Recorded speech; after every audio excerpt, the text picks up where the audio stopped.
Picking up where we left off, we'll now discuss how to use more than one table.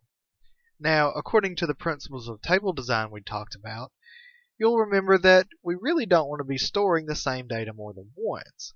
So I've changed our tables up a bit. Name is still the same. However, instead of using purchase like we did before, we're going to look at product, which now has the name of the product as well as a new column for distributor. And we have this other table called purchases that actually contains our date of purchase along with the IDs for the other two tables. So now we're going to need more than one join to connect them. If we start with the basic join we had before, with select star from purchases, join name on name.id equals name underscore ID, then we simply do another join on product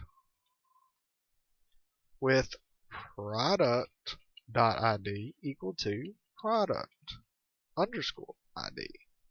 And if we execute this, we'll see that it actually combines all three tables. It has the name as well as the product and the distributor. However, there's a couple of things that aren't ideal here. First, you can see that the column for your product name is just called name. This could easily be confused with a person's name.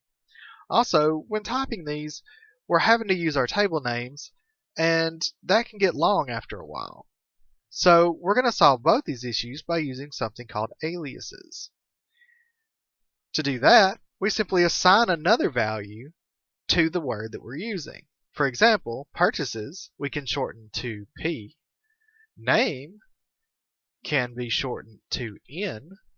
And product could be shortened to Pro, since we already have a P. And then instead of having name, we can just have N. Instead of having product, we can have Pro. And when we run it this time, we get the same result. Also, when we're doing our selects, instead of selecting all of these different IDs and a name that doesn't fit with our data, we can simply select what we want. So we can say name underscore ID product underscore ID DOP first name last name. Oops, that isn't capital. And then instead of using, we'll still select name, but instead of calling it name, we're going to say as product name underscore name. And we don't care about distributor right now either. So now when I execute, we're going to get a much cleaner list. Instead of name, it now says product name, so I can keep it clear. And I didn't have to retype the table names every time I was getting specific. In fact, if I wanted to add the IDs, I could even say p.id, n.id, and pro.id. And then I can add those IDs back in the select. And I could give them some names if I needed to keep them uniquely identifiable. So the aliases work both ways. But for now, we'll go back to our original information. From here, we're going to talk about the halving clause. The halving clause allows us to further filter our data now that we have it looking the way we want. To use the halving clause, we'll go to the next line and simply type halving.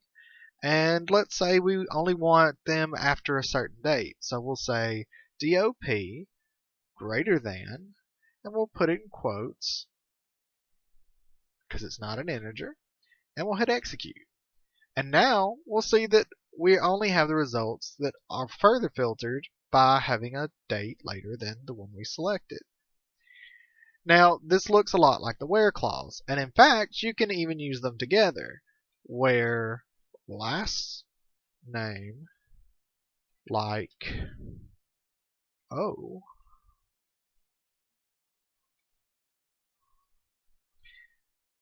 and now we only have the ones that are after a later date and have an O in their last name.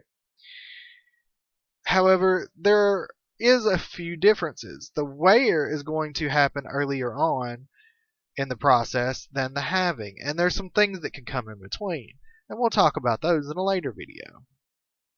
Well, that's it for joins. In the next video, we will cover some of the things that you can do with the query results after you get them. Brought to you by CreativeOnlineSchool.com.